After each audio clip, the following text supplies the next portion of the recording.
না, আমরা দীর্ঘ কয়েক বছর যাবতীয় তো লক্ষ্য করে চলেছি যে অনেক দাগী আসামি, অনেক হত্যা মামলার আসামি, খুন ধর্ষণের মামলার আসামি এবং তাদেরকে কম্পিটেন্ট আদালত সর্বোচ্চ সাজা পর্যন্ত দিয়েছে, ফাঁসির আসামি, যাবজ্জীবনপ্রাপ্ত আসামি, এদেরকে রাষ্ট্রপতি ক্ষমা করে দিতে।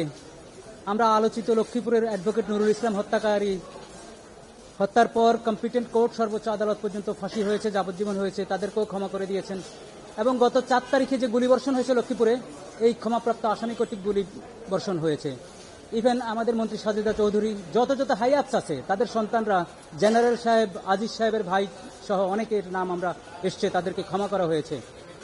আমি জানতে চেয়েছি যে একজন হত্যাকারী, যাকে হত্যা করা হয়েছে, তার স্বজনের সাথে কোনো রকম কথা না বলে রাষ্ট্রপতি যে কোন ক্যাটাগরিতে কি বিবেচনায় তাকে ক্ষমা করেছে এটা জানানো দরকার এবং এটা রাষ্ট্রের মালিক জনগণ এটা জানার অধিকার রাখে।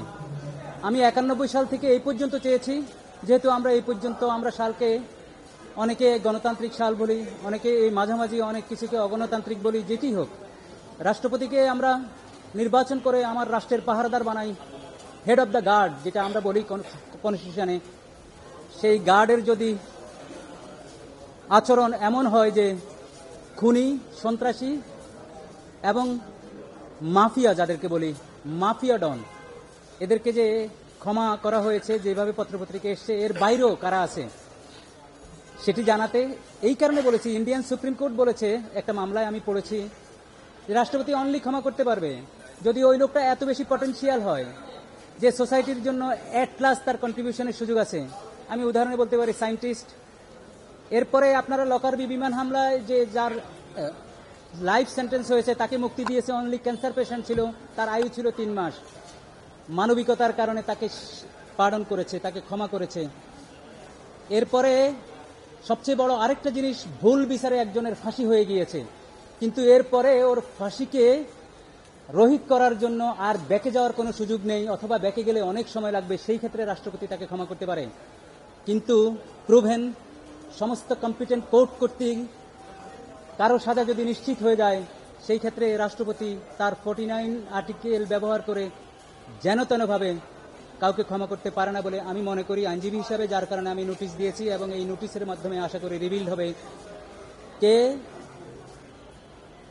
কতজন আসামি, কত তাদের সাজা ছিল, তাদের সাজার পরিমাণ কি, কতদিন খেটেছে, বা আদৌ খেটেছেন কিনা, বা আদৌ কোর্টের দ্বারস্থ হয়েছেন কিনা, এর আগে ক্ষমা পেয়েছেন কিনা, এই জিনিসগুলো সবারই জানা দরকার, শুধু আমার না। সাংবাদিক হিসেবে আপনাদের আরও বেশি জানা দরকার, কারণ আপনারা অতন্দ্রী প্রহরীর মতো, আপনারা যে লুফলগুলো আছে ওগুলোতে আপনারা যে প্রহরীর ভূমিকা পালন করেছেন, আমি মনে করি সাংবাদিকেরও অনেক ভূমিকা আছে। এই কারণে আমি লিগ্যাল নোটিশটি পাঠিয়েছি। আমি 4টা জিনিস বলেছি, যে আপনি যেই অথরিটি ব্যবহার করেছেন সেই অথরিটিতে ওদের ক্রাইটেরিয়া কি ছিল, এবং যাদেরকে ক্ষমা করেছেন সেখানে কোনো তদবির হয়েছে কিনা, সেখানে কারো কোনো সুপারিশ হয়েছে কিনা। কারণ আমরা জানি রাষ্ট্রপতি এবং প্রধান বিচারপতির নিয়োগ ছাড়া যেই কোনো কর্ম প্রধানমন্ত্রীর সুপারিশে রাষ্ট্রপতিকে করতে হবে। এই ক্ষেত্রে ফাইলগুলা কার সুপারিশে মুভ হয়েছে, এবং এই দাগী আসামিগুলা যদি কোনো পলিটিক্যাল আইডেন্টিটির হয়ে থাকে সেটিও রিভিল করতে বলেছি। আমি 91 থেকে এই পর্যন্ত চেয়েছি, এই কারণে নো রিডিউস, স্থগিত। আমি বলছি স্থগিত, সাজা স্থগিত করে যাদেরকে বের করেছে, প্রাণ ভিক্ষা যাদেরকে করেছে, ইনক্লুডিং ওনার হাত দিয়ে যতগুলো হয়েছে ততগুলোর আমি হিসাব চেয়েছি।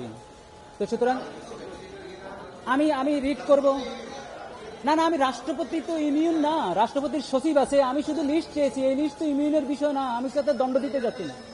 আমি এটা না পেলে আমি সেই যে সংশ্লিষ্ট 4 সচিবের বিরুদ্ধে আমি রিট করে কোর্টকে বলবো যে আমি নাগরিক হিসাবে আমার রাইট আছে, আমার এই ইনফরমেশন অ্যাক্সেস সেটা দেয় নাই, এই ব্যর্থতার জন্য তাদের উপর ডাইরেকশন দেওয়া হোক এবং তাদেরকেও শাস্তির আওতায় আনা হোক। কেন হাইড অ্যান্ড সিক খেলবে জাতির সাথে?